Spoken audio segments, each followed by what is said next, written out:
One, two, you know what to do. You guys, welcome back to Style to Set. I am so honored and privileged that you're here, and I'm even more honored and privileged to introduce my amazing friend, Emily Pierce. Emily is one of the coolest people I know. But B, she has so much talent. She is an artist. She is a fine artist. She's a graphic designer. She's an art director. She's done prop styling and set decorating, and now she's landed in live music. And Emily has so much to teach us about being open to the creative process and sort of just not pigeonholing ourselves and letting the creative process guide where we're headed. And so I just want to introduce y'all to Emily. We are going to just get so many creative nuggets from her. And I'm honored to have you, Emily. Welcome to the podcast. Thanks for having me. This is fun. It's so good to see you. It's so good to see you. For those of y'all who, I don't know why you know this, Emily and I both live in Nashville. So y'all know I'm partial to Nashville, and my Nashville ladies here. So we're just kind of across the way from each other. So this is really exciting. Yeah. Yay! Okay, Emily, there's so many things I want to ask you, but first let's start off with tell me a little bit about yourself. Tell me about your kind of history in creativity and kind of a little bit about the start of your creative journey, if you will.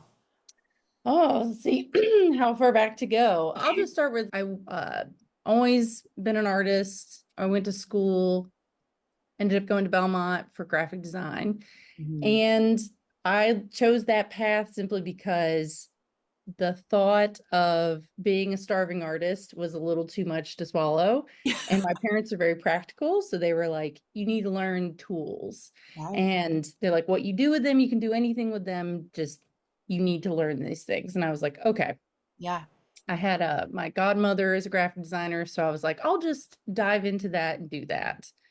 So I did that for a couple of years. I worked for a really fantastic luxury luggage company and really learned so much, got exposed to all different things that I had just not considered. There's just so much of the creative world that you aren't going to know about in school. There's not going to be a course for everything. Like, I was just young and excited and fulfilled by creativity. And so they would just ship me all over to trade shows and put me in charge of like placing product in for like TV's movies and just all these weird random things all over that sort of started to give me little glimmers into like, oh, okay, there's like a whole industry of people that are like building sets for trade shows and like going to their factories and, you know, them trying to convince a little 23-year-old to sign a big contract with them to build all these things and do all this stuff. And so I did that for a while. Company got bought. I didn't want to like move to Boston where they were relocating. And then I sort of just went about doing freelance for a number of years. I would say that was sort of my creative exploration years where thankfully I have a very supportive partner and he was just like, you know, pursue whatever you want to pursue. I'll work and have the health care and do all that type stuff so that you can like, you know, figure this out. And Yeah. it was exciting.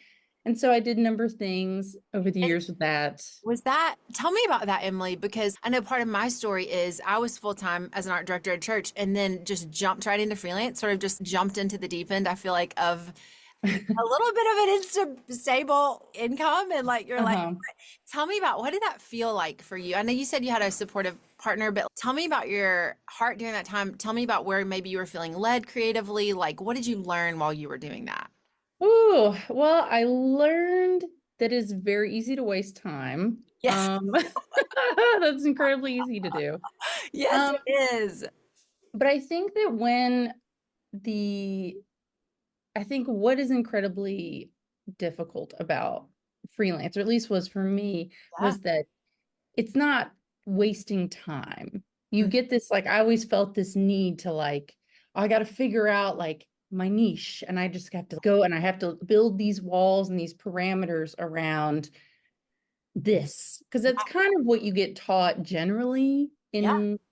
in most schools and things like that. And that is like the antithesis of how I operate. Mhm. I'm just like a very collect knowledge from all different areas and use that to inspire and influence what I'm doing.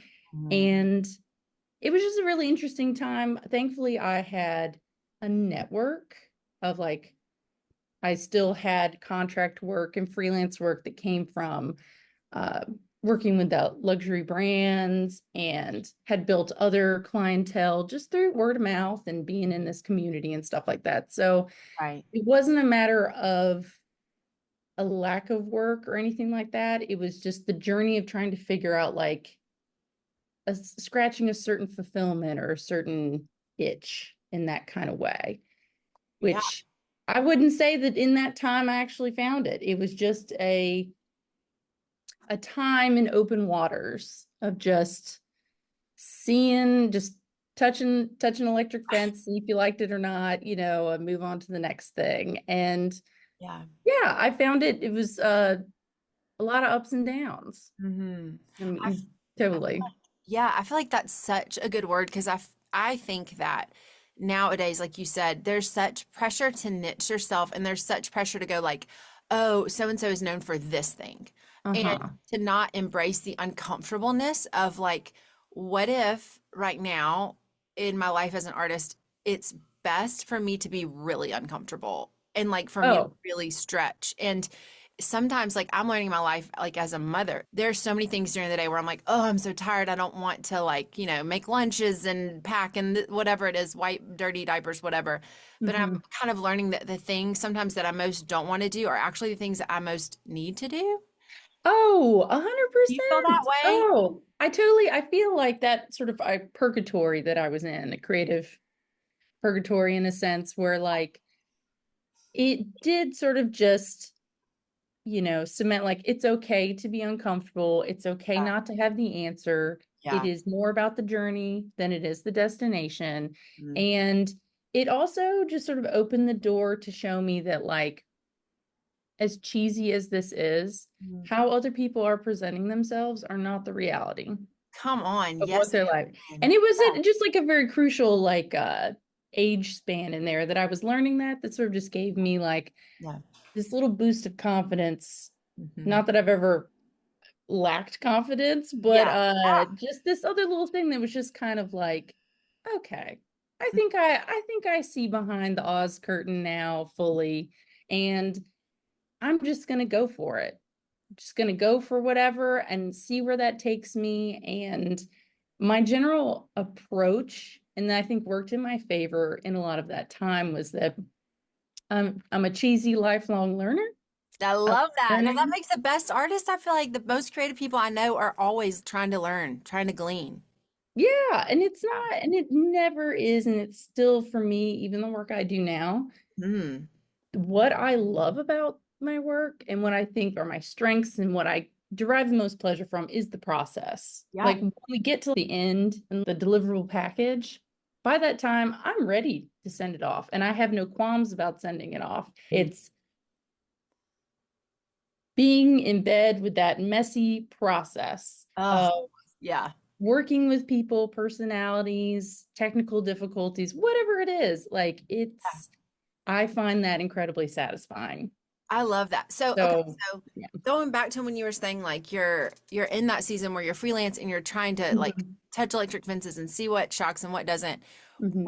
What did you start to pick up on that you loved or that you felt fulfilled by that sort of started to be almost like little arrows that were pointing you maybe in a direction? Did you feel like you started to notice whether it was fine art you were working on or, whatever that looked like? I found that I like rules. And this is That's so not like it good. was never directing me like towards set design or towards prop styling or any, it was just still very like be open to the world, but I need some more parameters. I Mm, learned about myself that like if you give me rules and you give me a wall, I'm going to figure out how to climb out of it. cool, But cool. if no one is there giving me that challenge, Mhm. like I just wasn't at the maturity level to give myself those sort of boundaries at that time. So I Yeah. needed somebody to do that for me. So that's how I ended up getting connected with Kyle Dreyer, photographer here in town. ended up starting Perfect working with fit. him Mm-hmm. in his studio. And initially it was just like, design, marketing, just like helping the studio, promoting him as an artist and doing all that kind of stuff because I felt like I needed to take some pressure off of promoting me as an artist Yes, and that me can as feel a like a lot. product. Mm-hmm. And that's like my least favorite thing of the creative process. I Yeah. want to do the process. I don't want to be the process. Can somebody just And hire me for the process and not me have to tell them to hire me for the process? yeah, I mean, which I think that's like a lot. I'm not unique in that feeling, Yes. but Yeah. like, but it was such a joy to work with him. Mhm. And that's how we met through him and shoots and stuff. And he's the one who just sort of, he's also a curious person and he's had lived, I think, many lives creatively. Yes. And he just sort of opened that door for me and was like, hey, we're doing these sort of internal test shoots and stuff. I Yeah. actually think you're really good at this.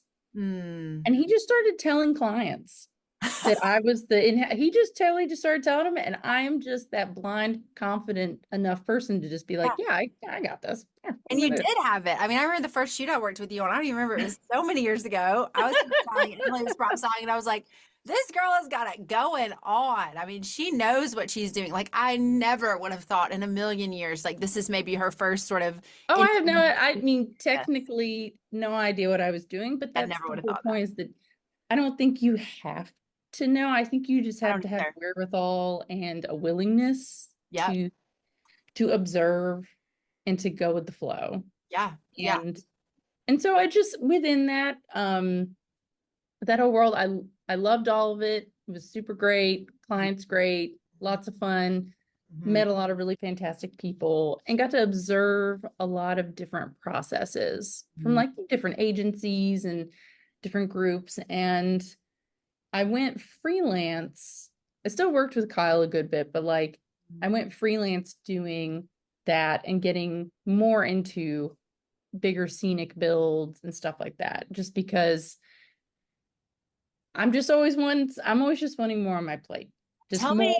like, Hey, no, I love that. But okay, so there's so much in what you just said, Emily. Okay, like yeah. first of all, you talking about how you needed rules. Like that Hmm. is such a wise thing to know that parameters are what are going to make you better and going to make you more creative. So I feel like in that season of trying all different things, that's such an amazing nugget to glean because as you know, like when we're on set, and because some of the people listening to this podcast may have never heard of a set decorator or prop stylist before, like when we're on Hmm. set, we are given a creative deck or just vision from the client of like what Emily is going to be creating. So we want this beautiful minimal environment with white stone and pops of color or Hmm. textures. So they're going to be telling Emily these are all the things we're looking for. And so her jumping into the deep end of going like, okay, I'm going to source all these things. I'm going to bring all these things to set. I'm going to have multiple options for client is a thing in itself for Hmm. sure.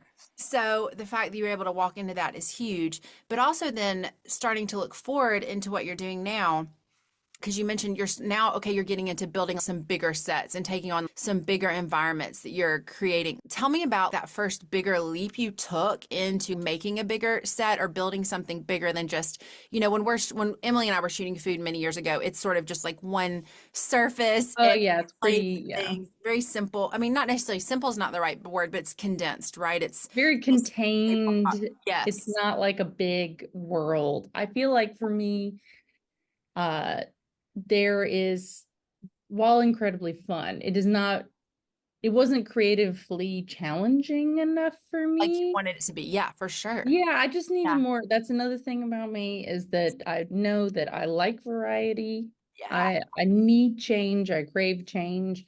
Yeah. I have a certain set of leadership abilities Yeah. that uh I just wanted more creative control. Mhm. And not just a selfish way, but like, you know, for a brand to be able to really know that I can deliver so much more of this world that you're Mhm. wanting and Mhm. just having more control over that. So it sort of came from that place of like, yeah, we're doing this, but we can do this. Yes.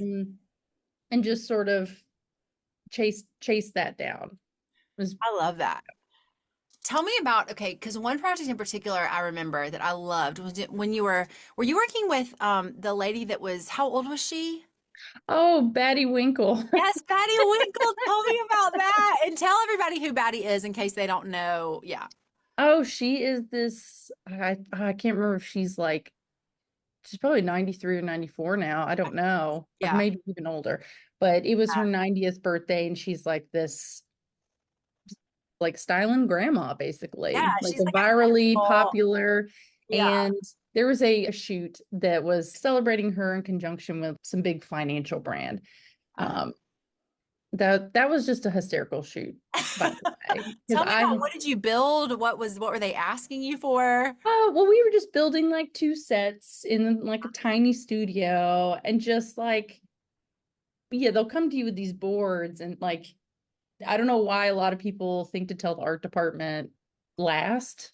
They But always that's also just like a theme throughout every industry, is like the Yes. people that make the stuff tend to be the last to know. Yeah, And yeah. so you've got like 4 days to like find a giant, very particular couch, Yeah. and here's $3 Yeah. and figure it out. And so, Your budget you is just, $3.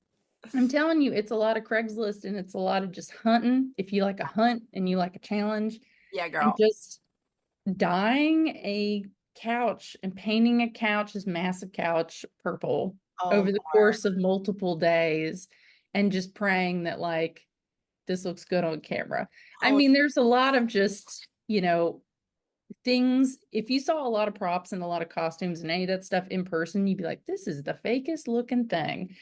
But when you get it on camera, it's completely different. Lighting is everything, and a little post touch up never hurt anybody. And like, that was one. I also bust out like the 3D printer, and like we oh, made a dang, big girl. giant chain that I like said the company name, and I sat there bedazzling. Oh, it was like everything about the shoot was so much fun, but it was also crazy because I had my son 3 weeks before. Oh my gosh, I didn't realize that. Oh my gosh, hysterical. Holy Like, cow. I just was so trying to find myself again, and I Oh, probably shouldn't have gone back to work that soon, but it was an adventure, yeah. juggling a newborn and doing all these things, working all these hours, and just like calling in favors from friends to like pour fondant or like wrap fondant around this giant 90th birthday cake. Crazy. Gracious, my Lord. Okay. Well, what we're gonna do is because you guys have to see these images in all their glory. Like, they are so epic. So when we have the show notes for the episode, I'm gonna link to, I don't know if they're on probably Baddie's Instagram. Oh, I don't know. I mean, I've got them archived somewhere. Okay. I could, We'll get them from Emily. but Yeah. And we'll yeah. we'll feature them. Okay. Our time is running out. So I'm thinking, actually, Emily, we may need to do a two-part episode with you. Maybe set up another. There's Okay. there's also so much to Emily, like as far as what she's now doing, which is live entertainment and set building and light design. And that's like just scratching the surface. Like, Emily has every big name musician you can think of. I mean, I'm thinking of, because I'm not as cool as Emily and I don't know all the musicians, like the names I recognize were like Usher and Shawn Mendes and Casey Musgrave. I mean, that is just like the tip of the Oh, iceberg. I will say though, those are just, so I work currently with a group here in town called Core Design. Yeah, tell a And little bit so, about that. oh, so it's just a live entertainment, live production firm. So like myself, and there's a couple other creative directors here, and we've got like a whole technical team. It's sort of like the nuts and bolts of start to finish, people who build shows. Yeah, yeah. And so I work with them. I was like freelance in the beginning, Mhm. but again, I like having a community. I like having some parameters, and it's nice to work with teams of people that have all sorts of knowledge they're consistently imparting on you, Mhm. versus like just going around in the world and just finding out sort of as it's happening. Right, right. But I said, like, they've worked with Usher and Casey. Those have not been projects that I was on. But yeah, I did this year. Like, I did Shawn Mendes, his European Video Award, That's so worked on that some, did some content for that. And like currently I'm doing creative direction for Maren Morris for her album that'll be coming out. Oh, that's so And exciting. yeah, and just everyone go out, see Foster the People. They're on tour right now. They just just started at the end of January here, and Foster's one of your main clients, right? Because you just did the Tonight Show with them, like not just, but it was like a couple months oh ago. yeah, in the end of the summer, sort of into Yeah. the fall. Yeah, that was great. So, I work with all sorts of people, and and in all different capacities. So mhm, like there's some people that I'll do all the things for. yeah, And then there's some people that, we might just be doing content for, and I might just be like art directing or screens producing elements of that. Or internally, because we work so much as like a team and a collective, yeah, just sort of like helping out where is needed. Or a job might just be like, hey, yo, we've got our own lighting people, or we've got this and this. We just yes, need like a set design. yeah. And so I might be just working on the set design. So it's sort of like a la carte to like a full thing, depending on what people need or want and stuff. So Okay, so here's what I want to do. If you're cool with this, Emily, you don't have to commit to this now. We'll talk about it later. But I would like to do a whole one other episode on your creative process now and what it looks like now in working with these musical clients and how that might have shifted from when we were back at prop styling and set decorating. oh yeah. And like what that looks like for you now, because I think this is such a forward thinking space that you're in. I think this is the future of where a lot of design is headed. So I Hmm. really want to talk to you about that. So we're going to talk after this ends about maybe Yeah, setting of up better. course, sure. I really want people to learn about that with you. But the question I always ask as we wrap up today, and thank you again for your time because I love you, friend, and I'm so grateful for this. I've got so much the rules thing is really like in my brain. I'm like, okay, what rules do I need in my life? Okay, so the thing that I've noticed with all of these wonderful creative people I've been able to talk to is that you guys all carry this gift of beauty with you in all of the work that you're doing. And I think it's really unique to kind of the calling and what you feel like you're led to in life. And so tell me about what beauty means to you right now, Emily, and how you're kind of seeing that manifest in your work and what it looks like. I would say it's just an openness. It's, and just like in all terms of openness, which is like, you know, be open to different personalities, it's particularly the difficult people. Then also just like the messiness of process, being open to that, not knowing where it's going to land. It's very easy to, like, a lot of times, like I'll have a solution right away, and I'll think like, okay, this is a solution, this is what they're going to want, this is how it's going to be. And when I find myself digging in on something, even before I've like delivered that to someone, but just internally, I find that those are the not the least rewarding, but like it shuts me off from openness, which I think is where a lot of the beautiful, happy accents, like my favorite thing is a brainstorm, a safe space brainstorm, because you can't do that with everybody. You got to have a safe, trusted space where you can literally say the dumbest stuff. But the whole point is something piggybacking off of something else.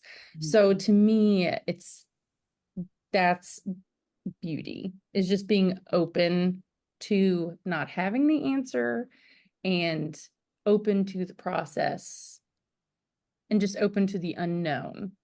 Mhm. That's where I find beauty and joy in that. Oh, that's beautiful. And I think that goes back to what you were sharing earlier about that season of freelance world where you were just open to discovering what Mhm. you're drawn to, what works, what isn't. Like you embrace that sort of mystery and engaged with it. And I think you can tell, you can see that in your work and you can see that openness. And I think that marks so much of who you are. You've always, to me, been such a collaborator, such a brainstormer. Like that just marks you. So I think that you're living that really beautiful. I try. Yeah, you are, really. You are. There Okay. are days, but I try. As always. Yeah, nobody's perfect, but I really see that and honor that in you. Okay. Anyway, thank you so much, Emily. You're the best. We're going to talk about recording another episode, and I hope you have a marvelous rest of your day, friend. Oh, you too. Thanks so much.